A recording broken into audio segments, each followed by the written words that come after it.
So we will discuss today's topic that is regarding relation and function. Physics में mathematical tools में हमारे पास क्या हमें फंक्शन के मुतालिक क्या रिलेशन के मुतालिक हमें समझना है वो चीज़ें हम यहाँ डिस्कस कर लेंगे, relation and function. So actually ये मैथमेटिक्स वाला चैप्टर है, इन डिटेल में वहाँ पे पढ़ते हैं, लेकिन फिजिक्स के पर्सपेक्टिव के हिसाब से क्या चीज़ें हमें जाननी है वो नटशेल में शॉर्ट में हम चीज़ें वो डिस्कस करें, क्योंकि अगर देखा जाएगा मैथमेटिक्स में इसको कम से कम 1 महीने तक पढ़ाया जाता है। अगर यहाँ पे पढ़ेंगे तो 2 लेक्चर्स में हमें कंप्लीट करना है। क्या बेसिक चीज़ें हैं वो हम जानेंगे। देखिए पहला ही हमारे पास, मान लीजिए हमारे पास एक सेट होता है। सेट किसे कहते हैं हम मैथमेटिक्स में? Well defined collection of objects. कोई भी ऑब्जेक्ट्स उनका एक वेल डिफाइंड आपके पास कलेक्शन होगा, उसको हम सेट कहते हैं। फॉर एग्जांपल आपके पास एक कोई सेट है, it is a set of natural numbers, तो लेस और इक्वल टू 10 आपके लिखोगे इसमें 1, इसी तरह आप लिखोगे 2, 3, 4, 5, 6, 7, 8, 9 और 10। तो ये आपके पास एक सेट है जो कि नेचुरल नंबर्स का है, विच इज लेस और इक्वल टू 10 के बराबर, ठीक है ना। तो जनरल में मैं इसको ऐसे भी लिख सकता हूं सर, ए सेट, इसमें x टाइप के एलिमेंट्स है such that x belongs to natural number और ये जो x है इट इज लेस और इक्वल टू 10। अब बात को थोड़ा समझिए, वरना इस चीज को समझने के लिए पहले कुछ चीजें समझनी होती है, वो मैथमेटिक्स में है, लेकिन यहाँ पे क्या शॉर्टकट हमें जरूरत है वो चीजें समझते हैं। देखिए पहले एक्चुअली मैंने बताया सेट क्या है, well defined collection. Well defined collection का मतलब ये है वो एक यूनिक आंसर आपका होना चाहिए। For example I will tell you what are the 10 most talented batsman in the world, कोई नहीं बता सकता। क्यों? आपके पास वो जो टर्म है ना वहां पे वेल डिफाइंड, वो जो टर्म वहां पे है मोस्ट टैलेंटेड, वो किस हिसाब से है? क्या वैसे बैट्समैन जिन्होंने सबसे ज्यादा रन्स किए हैं तो आप टॉप 10 के बता सकते हो। क्या सबसे ज्यादा सेंचुरीज किए टॉप 10 के बता सकते हो। तो लेकिन जो मैंने बता दिया टॉप मोस्ट टैलेंटेड, कोई अपने 10 बताएगा, आप अपने 10, मैं अपने 10 बता दूंगा, मेरा अलग क्राइटेरिया होगा, मैं बताऊंगा इनने अच्छे रन किए। उसका अलग क्राइटेरिया होगा, सबसे ज्यादा छक्के मारे, सबसे ज्यादा चौके मारे। In the same way different different का डिफरेंट आंसर होगा। लेकिन अगर मैं बता दूं मोस्ट रन जिन्होंने किया बताओ टॉप 10, हर किसी का सेम आंसर होगा। इसी तरह मैंने यहाँ पे बता दिया एक सेट जो कि नेचुरल नंबर्स का, दिमाग में क्या आ रहा है 1 से लेकर, मैंने बताया लेस और इक्वल टू 10, तो आपको 1 से लेकर 10 तक लिखने हैं ना। हर कोई ये जवाब देगा कि डिफरेंट, हर कोई सेम आंसर हमारे पास देगा। सो एक कलेक्शन जो हमारे पास आ गया इसको हम सेट कहेंगे, क्योंकि द टर्म जो मैंने यूज किया नेचुरल नंबर लेस और equal to 10, it is a well defined term and the answer will be a unique number, ठीक है। अब ये जो मैंने लिखा इसको शॉर्टकट फॉर्म में लिखा। क्या मैंने बताया इसमें कोई एलिमेंट है, इसमें एलिमेंट के माने ये है जिस तरह केमिस्ट्री में आप समझते हैं एलिमेंट, हाइड्रोजन हीलियम, ये वो वाला एलिमेंट। एलिमेंट के माने यहाँ पे है मेंबर। जब भी मैं यहाँ पे डिस्कस करूं एलिमेंट, एलिमेंट के माने यहाँ पे क्या है सर? मेंबर। जिस तरह पीरियोडिक टेबल में जो मेंबर्स होते हैं उसको हम क्या कहते हैं सर? एलिमेंट, है ना। Those are the members of periodic table, कौन? जो आप वहां पे एलिमेंट्स पढ़ते हो, ठीक है ना। सो इसको हम कह सकते हैं एलिमेंट भी, यहाँ पे हमारे पास यहाँ पे मेंबर भी कह सकते हैं, ठीक है। अब देखिए यहाँ पे मान लीजिए प्रिंसिपल आया स्कूल में, आपके क्लास में आया, उसको जानना है कि सिलेबस कितना कंप्लीट हुआ। तो उसको सिलेबस कंप्लीशन के लिए क्या पूछना है? हर एक क्लास में हर एक को पूछना है, ठीक है। तो हर एक स्टूडेंट को उठाएगा, हर एक स्टूडेंट से पूछेगा how much portion you have done, कितना आपने पोर्शन कंप्लीट किया, कितना किया अभी तक। हर कोई अपना जवाब दे, आप बताओ 20%, 30%, 25%, 50%। जो डिफरेंट डिफरेंट ने आंसर दिया वो उनका आंसर कि पूरे क्लास का आंसर, वो उनका खुद का आंसर है ना, हर किसी का। तो उसने एक एक करके सबको पूछा। सेकंड तरीका प्रिंसिपल का पूछने का ये है, मान लीजिए उसको मीटिंग में जाना है जल्दी जल्दी पूछने के लिए, तो वो क्या करेगा? क्लास के सीआर को उठाएगा, है ना, क्लास रिप्रेजेंटेटिव जिसे कहते हैं, मॉनिटर जिसे कहते हैं, उठाएगा, बता दो कितना सिलेबस कंप्लीट, वो बताएगा सर हमने तो 33% कंप्लीट किया। जो उसने जवाब दिया क्या इसका आंसर है? नहीं, ये पूरे क्लास का आंसर है ना। तो उसने इस क्लास को क्या किया सर? रिप्रेजेंट किया। इन द सेम वे मैंने क्या किया, इन सब एलिमेंट्स के बजाय मैंने एक पर्टिकुलर एलिमेंट माना, इसमें x है। ये x क्या है? ये x नेचुरल नंबर है। कौन कौन सा नेचुरल नंबर? 10 या 10 से छोटा छोटा, 10 या 10 से छोटे छोटे। तो आपके दिमाग में क्या आएगा? 1 2 3 4 5 अप टू 10 तक आएगा, ठीक है ना। तो वो पहली कंडीशन जो प्रिंसिपल एक एक करके पूछता था वो ये है। और दूसरा जिसने उसको एक जो उठाया वहां पे एक पर्टिकुलर किसी एक इंसान को उठाया जिसको मॉनिटर्स क्लास रिप्रेजेंटेटिव कहते हैं, उसको उठाया वो ये है। इस फॉर्म को हम कहते हैं मैथमेटिक्स में रोस्टर फॉर्म। क्या कहते हैं सर? रोस्टर फॉर्म, जिसमें हर एक एलिमेंट क्या होता है? लिस्ट। और इस फॉर्म को हम कहते हैं सेट बिल्डर फॉर्म। क्या कहते हैं सर? Set builder form. ठीक है, यहां पे हम क्या करते हैं सर? यहाँ पे हर एक एलिमेंट को क्या करते हैं? लिस्ट करते हैं। हर एक कौन कौन सा एलिमेंट है उस सबको यहाँ पे हम लिखते हैं। ठीक है, लेकिन यहाँ पे जो सेट बिल्डर फॉर्म है, हर एक एलिमेंट को लिस्ट नहीं किया जाता है। बजाय कि लिस्ट किया जाए यहाँ पे एलिमेंट को, हम यहाँ पे एक पर्टिकुलर एलिमेंट को उठा के एक कॉमन प्रॉपर्टी से रिप्रेजेंट करते हैं। और वो कॉमन प्रॉपर्टी सिर्फ इन एलिमेंट्स की होती है, इनके बाहर जो है उनके पास वो कॉमन प्रॉपर्टी है ही नहीं। फॉर एग्जाम्पल, क्या मैं बता दूंगा आपको, क्या आपके पास, यहां पे मैं बता दूं, क्या आपके पास क्या 11 इस सेट को रिप्रेजेंट होगा? क्या 11 इसमें आ जाएगा? बता दो। क्यों नहीं आएगा? क्योंकि उसके पास ये प्रॉपर्टी नहीं है। कौन सी?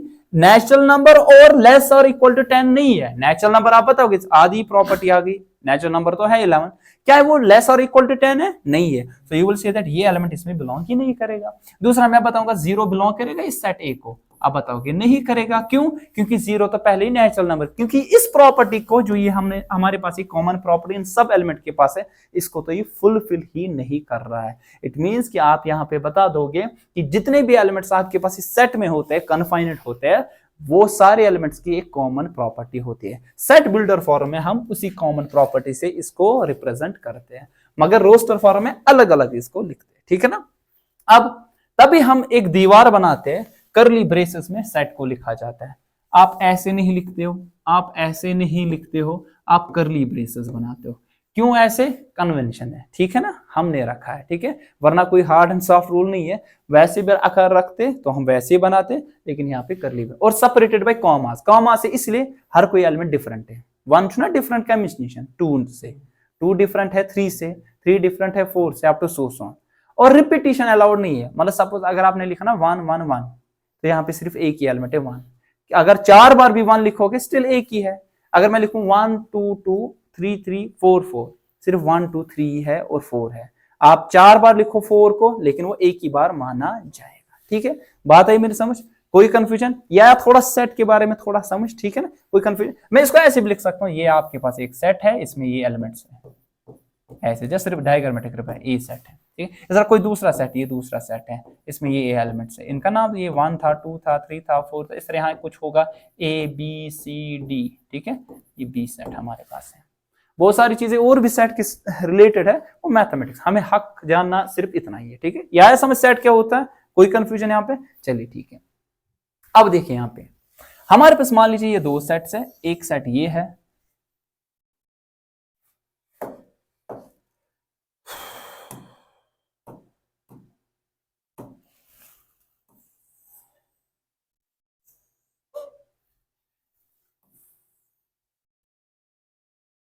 मान लीजिए आपके पास 2 सेट्स है। ठीक है,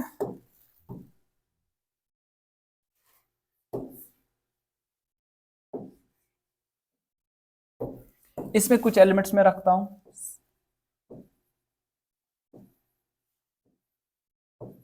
सपोज 1 2 3 एंड 4। ठीक है, इस तरह इसमें कुछ एलिमेंट्स रखता हूं, it's A, it's B, it's C and it's D. Remember that अगर सेट में एलिमेंट्स हो गए ना अल्फाबेट, उनको स्मॉल अल्फाबेट से लिखते हैं। ठीक है, लेकिन सेट को रिप्रेजेंट किया जाता है कैपिटल लेटर से। किससे रिप्रेजेंट किया जाता है? सपोज ये कैपिटल ए है और ये हमारे पास सर कैपिटल बी है। सेट को रिप्रेजेंट कैपिटल लेटर से करते हैं, जो एलिमेंट्स उसमें होते हैं वो उनको हम स्मॉल लेटर अगर अल्फाबेट्स हो गए। ठीक है, ये 2 सेट्स हैं। अब एक टर्म हम यहां पे यूज करते हैं मैथमेटिक्स में, दैट्स कॉल्ड कार्टेशियन प्रोडक्ट। क्या कहते हैं सर इसको? Cartesian product.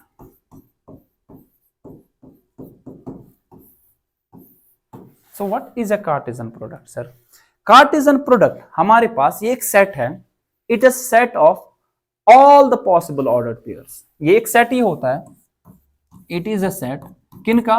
Of all the possible ordered pairs, possible ordered pairs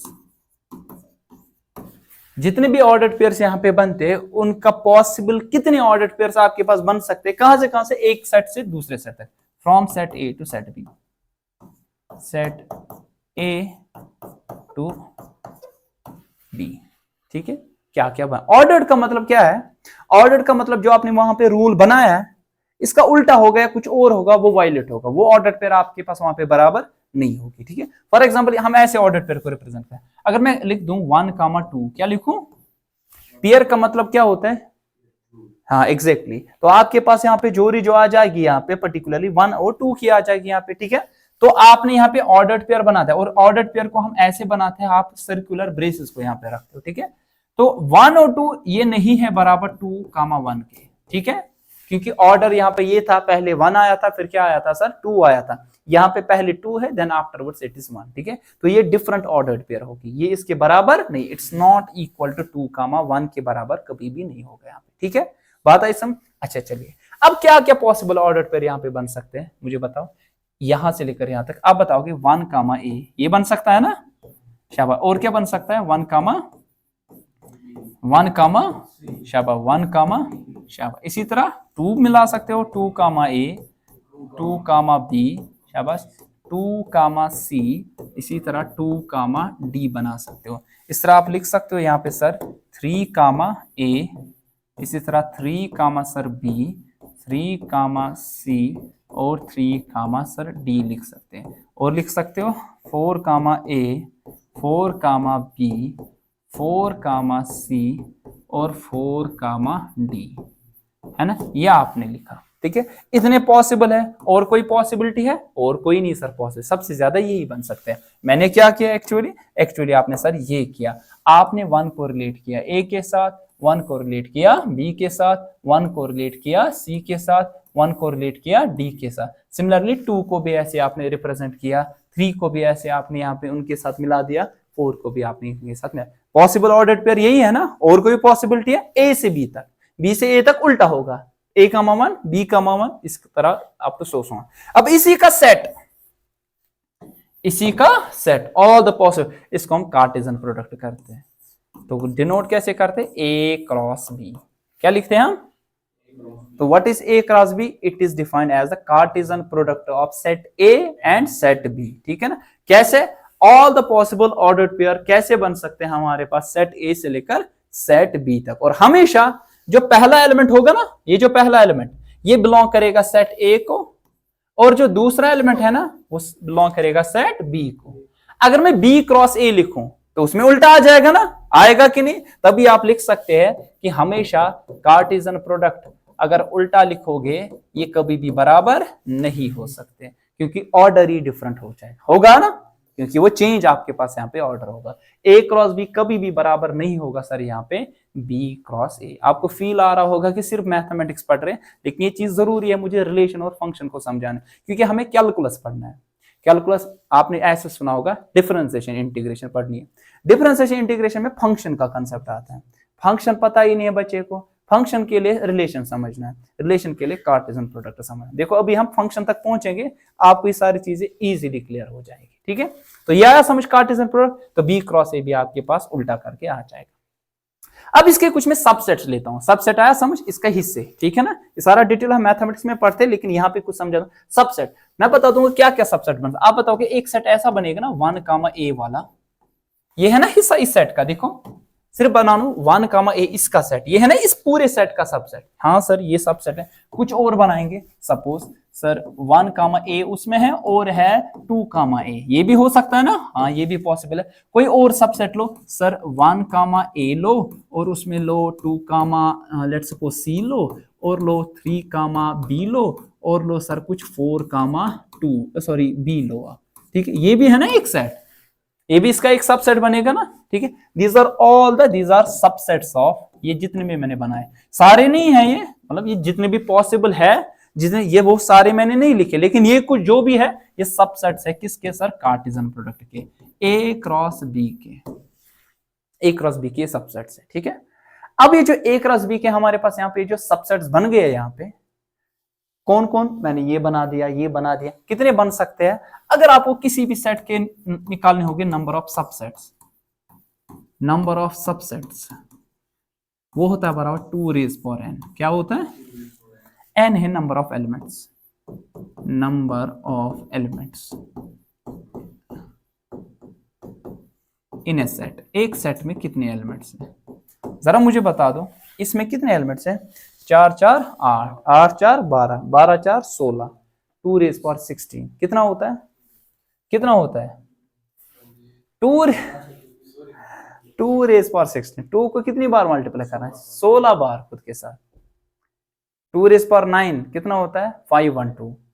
तो ये तो बहुत बड़ा, फिर 512 को 2 फिर 2 फिर 2, तो ये तो हम गिन नहीं सकते ना। मतलब ऐसे पता है वैल्यू क्या आ जाएगा वो मालूम है, लेकिन इतने सबसेट कोई बना सकता है? बहुत मुश्किल है। आप तो मतलब एक इंसान को बनाने में इसको बहुत टाइम लगेगा, मे बी किसी को 1 महीना भी लगेगा, और बनाते बनाते उसको गड़बड़ भी हो जाएगी, है कि नहीं? इतने सबसेट हमें जरूरत नहीं पड़ती है कितने सबसेट से आगे जाके मतलब कौन कौन सा सबसेट है, जरूरत सिर्फ इतनी पड़ती है कि कितने नंबर ऑफ सबसेट्स है। वो मैथ में यहाँ आपको उतना हक नहीं है जानने का, सिर्फ ये तो समझा है ये तो सबसेट्स है इसके, है ना? कुछ और भी बना सकते हो, आपके पास तो इतने सारे बन सकते हैं सबसेट्स। यहाँ पे 2 रेज पावर कितने सबसेट्स बनेंगे? 2 रेज पावर 16। ये तो बहुत बड़ा लार्ज नंबर है, बहुत सारे आएंगे। कुछ मैंने लिखे कितने? 1 2 3 और 4, नहीं 3 ही लिखे, 1 2 और 3, क्योंकि ये पूरा एक सेट है ना, ये एक पूरा सेट और ये एक पूरा सेट, ठीक है। हर कोई सबसेट, एनी सबसेट, कोई भी सबसेट इस कार्टेशियन प्रोडक्ट का, any subset of the Cartesian product of A cross B, it is a relation from A to. बात आई समझ? अगर आपको बताना होगा रिलेशन की डेफिनेशन क्या है, जिस तरह mother father, brother sister, teacher student एक रिलेशन है ना? आप बताते एक टाइप की रिलेशनशिप है, एक टाइप का बॉन्ड है। In the same way mathematics में एक्चुअल रिलेशन हम कैसे डिफाइन करते हैं? कार्टेशियन प्रोडक्ट, जहां पे आपने ऑर्डर्ड पेयर्स बनाया ना, ऑर्डर्ड पेयर एक पुट, सपोज फादर और मदर का जो रिलेशनशिप है वो किसी और के साथ हो सकता है? सवाल ही नहीं। मतलब जो आपका रिलेशन है आपके भाई के साथ, आपकी बहन के साथ, आपके दोस्त के साथ, क्या ऐसा टाइप का रिलेशन किसी और के साथ हो सकता है? सवाल ही नहीं। नहीं सर, क्योंकि ये ऑर्डर कुछ अलग है, मतलब ऑर्डर पर्टिकुलरली एक अलग होता है, ठीक है ना? आपके पास आपकी बहन है तो उसके साथ ये रिश्ता है, कोई और भी आपकी बहन हो सकती है, लेकिन एक्चुअली जो घर में आपकी बहन होगी उसके साथ अलग ही रिलेशन आपके पास है, ठीक है ना? इन द सेम वे आपके पास यहाँ पर रिलेशन में ऑर्डर्ड पेयर होते हैं, पहला एलिमेंट पहले सेट से, दूसरा एलिमेंट दूसरे सेट से, ठीक है। अब कोई भी सबसेट जो होगा ना, हर कोई सबसेट नहीं, कोई भी सबसेट जो होगा आपके पास, मान लीजिए ये है या ये है, इसमें देखो 1 इज रिलेटेड टू ए, 1 लिया आपने पहले सेट से, 1 लिया आपने पहले सेट से, स्मॉल ए लिया दूसरे सेट से, 2 कामा सी, 3 कामा बी, तो एक आपके पास एक ऑर्डर्ड पेयर्स बन गए ना, एक टाइप की आपके पास यहाँ पे एक अरेंजमेंट बन गया ना, इस टाइप के अरेंजमेंट को हम रिलेशन कहते हैं, ठीक है ना? So what is relation? Any subset of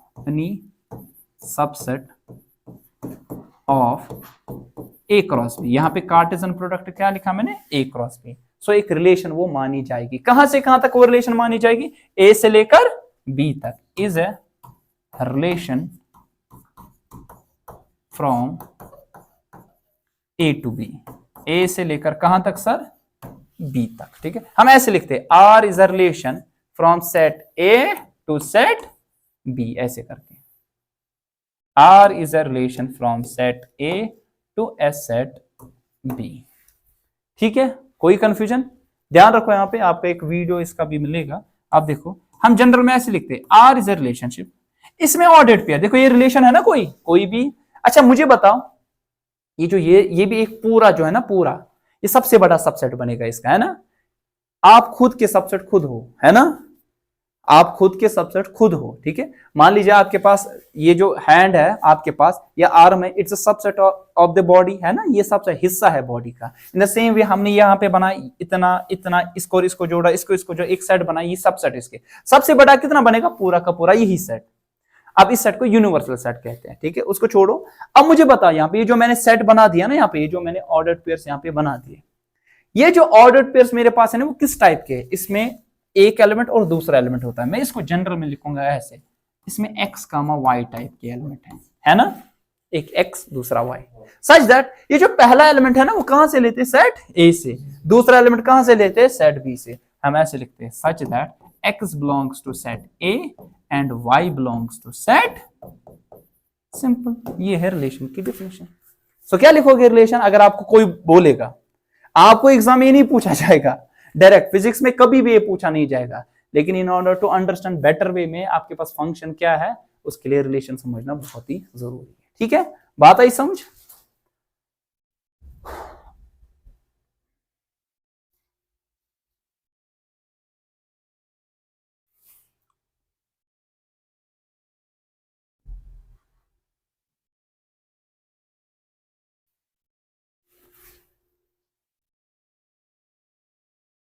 चलिए आगे बढ़ते हैं। चलिए देखिए, सो मैंने बता दिया आर एक रिलेशन हमारे पास है, एक्स का वाई इसमें ऑर्डर्ड पेयर्स है। एक्स किसको बिलोंग करेगा? सेट ए को, और वाई किसको बिलोंग करेगा? सेट बी को।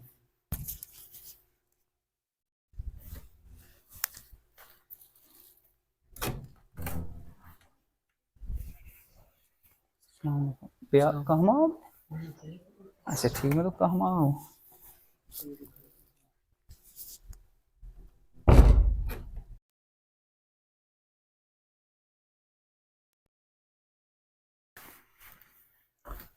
सो एक्स कमा वाई ऑर्डर्ड पेयर से हमारे पास एक्स बिलोंग करेगा सेट ए को, वाई बिलोंग करेगा सेट बी को।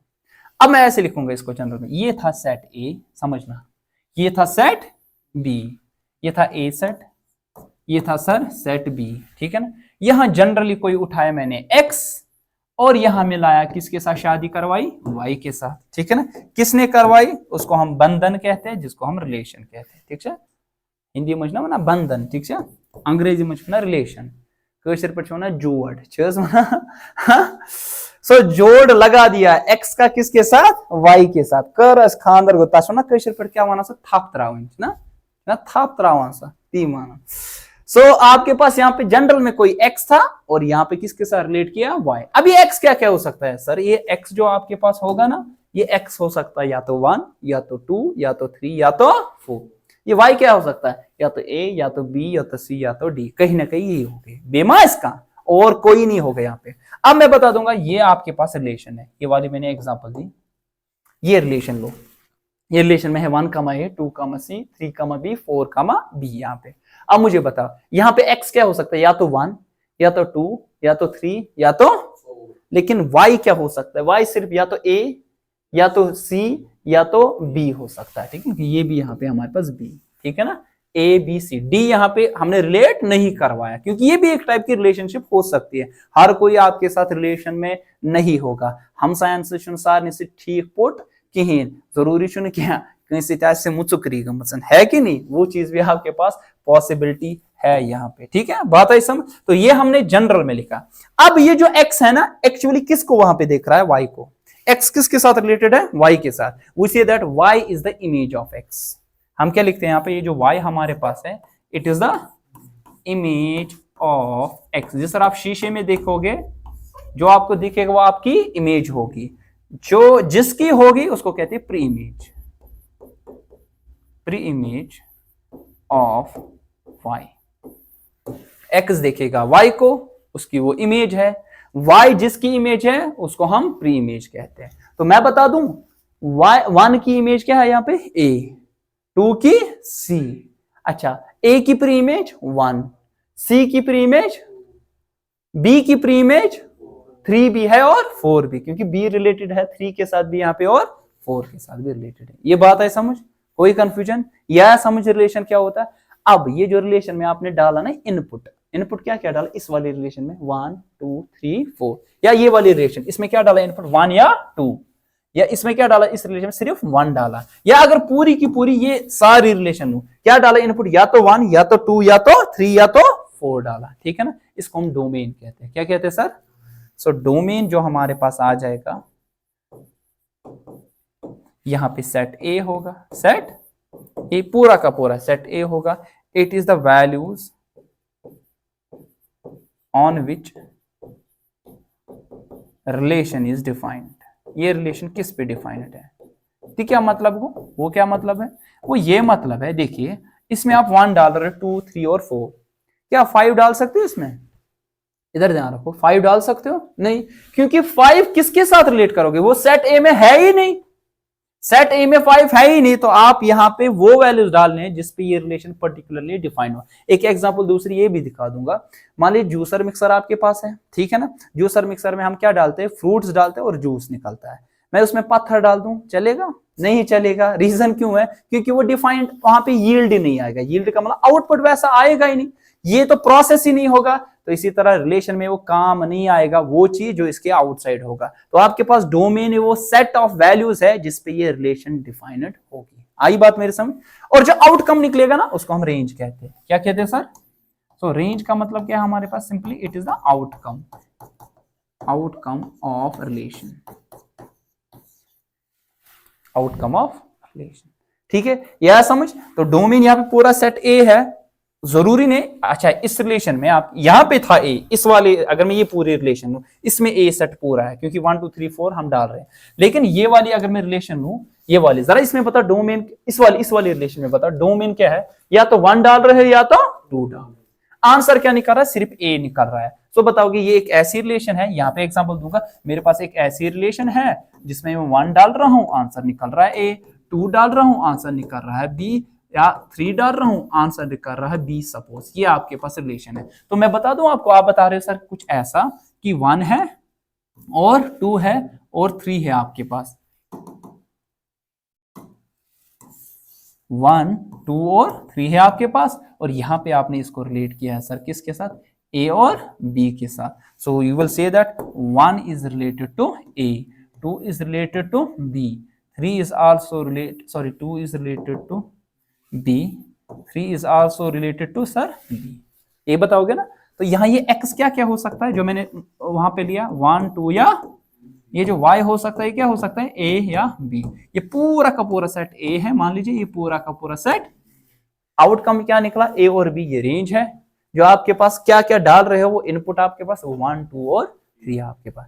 बताओ 1 की इमेज a, 2 की इमेज b, 3 की इमेज b, a की प्री इमेज 1, b की प्री इमेज 2 और 3 कहलाई जाए। ये बात आई समझ? ये कंसेप्ट आया समझ? सिंपल, थोड़ा टिल्ट करना है, फंक्शन आ जाएगा समझ। देखो थोड़ा सा चेंज, फंक्शन हमारे पास, फंक्शन, एक सेकंड इसका चार्जर कहां गया, क्योंकि ये बैठ गया तो हम बैठ जाएंगे।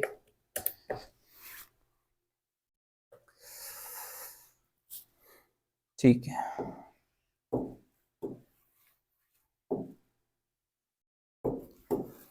देखिए हमने यहां पे किसको रिलेट किया? 1 इज रिलेटेड टू हेयर, किसके साथ सर? 1 इज रिलेटेड टू ए, ठीक है ना। 2 इज रिलेटेड टू, शाबाश सर, बी, ठीक है सब, सॉरी किसके साथ? 2 इज रिलेटेड टू बी भी, हाँ। 3 is also related to B, ठीक है। सपोज मेरे पास एक ऐसी रिलेशनशिप है, 3 को मैंने रिलेट किया यहाँ पे सी के साथ, भी पॉसिबल है? हाँ ऐसा भी पॉसिबल है, क्योंकि अभी देखा ना हमने रिलेशनशिप, देखो 1 इज रिलेटेड टू ए, 1 को हमने बी के साथ भी रिलेट किया, 1 को हमने सी के साथ, 1 को हमने डी के साथ भी रिलेट किया, किसी के साथ रिलेशन मानी जाएगी ना। लेकिन एक स्पेशल टाइप की रिलेशन जिसमें हर एक एलिमेंट जो डोमेन से होगा ना, इसकी एक ही इमेज होगी। क्या होगी सर? एक ही इमेज का मतलब एक ही के साथ रिलेटेड होगा। वहां पे एक किसके साथ? उसके साथ वास्ता नहीं है हमें, एक ही के साथ आपके पास यहाँ पे, ठीक है। जिस तरह मान लीजिए बहुतों की शादी एक के साथ करके है, ठीक है ना। तो आपके पास यहाँ पे जितने भी एलिमेंट्स होंगे, मान लीजिए 1 2 3 और 4, डोमेन में से ये 4 एलिमेंट है, ठीक है ना। ये सारे के सारे इनकी एक ही इमेज होनी चाहिए। मतलब ये 1 जो है, ये जो 2 है आपके पास, ये जो 3 है आपके पास, ये जो 4 है आपके पास, एक ही इमेज होनी चाहिए इनकी। सपोज ये रिलेटेड है 10 के साथ, ये रिलेटेड है 20 के साथ, ये 30 के साथ, और ये 40 के साथ। देखो 1 की कितनी इमेजेस है? एक, 2 की एक, 3 की एक, 4 की एक। सर ऐसा भी पॉसिबल है? हाँ ऐसा पॉसिबल है कि देखो 1 2 3 और 4 इनकी सेम इमेजेस हो, वो भी चलेगा, वास्ता नहीं है हमारे पास यहाँ की ये किसके साथ यहाँ पे रिलेटेड है, लेकिन कितनी इमेजेस है उसके साथ वास्ता है। क्या है? एक की कितनी इमेजेस है? 1, 2 की कितनी? एक की, 3 की कितनी? एक की, 4 की भी एक ही। कौन है? वो 10 है, हमें उसके साथ वास्ता नहीं है। इस स्पेशल टाइप ऑफ रिलेशन को हम कहते हैं फंक्शन। क्या कहते हैं इसको? सो हम लिखेंगे व्हाट इज ए फंक्शन। तो ये फंक्शन है। क्या ये फंक्शन है? नहीं। क्यों? 3 की 2 इमेजेस है, बी और सी, 3 को हमने 2 के साथ रिलेट किया, ये फंक्शन मानी जाएगी, ठीक है ना। So what is a function now? Function it is a special type of relation, special relation. कौन सी स्पेशल रिलेशन? इन विच, शाबाश, every element from domain has only one image, ठीक है, एक ही इमेज होगी उनकी, ठीक, कोई कंफ्यूजन? क्लियर? तो उसको हम क्या कहेंगे? तो रिलेशन और फंक्शन में क्या फर्क है? रिलेशन और फंक्शन में क्या फर्क है? रिलेशन जो हमारे पास है ये सबसेट ऑफ कार्टेशियन प्रोडक्ट है जिसमें कुछ भी आपके पास ऑर्डर पेयर बन सकती है। फंक्शन आपके पास स्पेशल टाइप की रिलेशनशिप है जहां पे ऑर्डर पेयर ऐसी होगी कि हर कोई एलिमेंट जो होगा उसकी एक ही इमेज होगी, ठीक है। रिलेशन में एक पर्टिकुलर एलिमेंट की एक से ज्यादा इमेजेस हो सकती है, लेकिन फंक्शन में ऐसा पॉसिबल नहीं है। बराबर इसको भी ऐसे लिखते हैं हम जनरल में, क्या हमारे पास फंक्शन हम लिखते हैं f is a function, f is a from set A to set B, जिस तरह हम लिख सकते हैं r इज r हमारे पास relation from set A to set B, defined by, हम फंक्शन में डालते हैं x, आंसर क्या निकलेगा? y, क्योंकि x कहां से लेते हो आप? सेट ए से। आंसर जो आपके पास निकलता है वो कहां से? सेट बी से। आपके पास यहां से x लिया, आंसर निकलेगा इसमें, दैट इज y। फंक्शन में डालते हैं x, आंसर क्या निकलता है? y। ये x क्या क्या हो सकता है हमारे लिए? यहाँ x है 1, आंसर y क्या निकलेगा? 10, 2 10, 3 10, 4 10 निकलेगा, ठीक है ना। अच्छा, रिलेशन में क्या है? ये x क्या हो सकता है? 1, आंसर निकला a, x हो सकता है 2, आंसर b, x हो सकता है 3, आंसर b भी निकलेगा c। ये रिलेशन है लेकिन फंक्शन नहीं, क्योंकि एक एलिमेंट की 2 इमेजेस है। 3 टू b से रिलेट, 3 c के साथ भी रिलेटेड है। आई बात समझ? कोई confusion? y is equal to f of x। तो यहाँ पे क्या लिखोगे? फॉर ऑल x कहां से लेते हैं? सेट a से, और y कहां से लेते हो? सेट b से। अब सर जो बाकी बच्चे हैं ना, जो डिफरेंट कोचिंग्स में पढ़ते या कहीं और पढ़ते, उनको कैसे समझाया जाता है फंक्शन? एक तो वो याद रखते हैं वो चीज, वो समझाया जाता है। मान लीजिए फंक्शन एक रूल है, सही बात है, फंक्शन एक रूल है। कौन सा रूल है? टाइप ऑफ जूसर मिक्सर मैंने एग्जांपल दी, जिसमें इनपुट डालते हैं we get some desired output, ठीक है ना, ये सही बात है। लेकिन एक्चुअल जो आप ग्रुप इसमें है वो इस तरीके से है। आपको बेसिक सेट, रिलेशन, कार्टेशियन, ये सारी चीजें समझ आनी चाहिए। देखो हमने रिलेशन से फंक्शन समझने में कितना टाइम लगा? जस्ट 10 सेकेंड्स, है ना। पर्टिकुलर एलिमेंट, जितने भी एलिमेंट्स एक ही इमेज होगी, मगर समझा था रिलेशन, रिलेशन के लिए कार्टेशियन प्रोडक्ट, कार्टेशियन प्रोडक्ट के लिए हमने सेट थ्योरी को समझा था, ठीक है। बाकी इंशाल्लाह इसमें कल देखेंगे, ठीक है।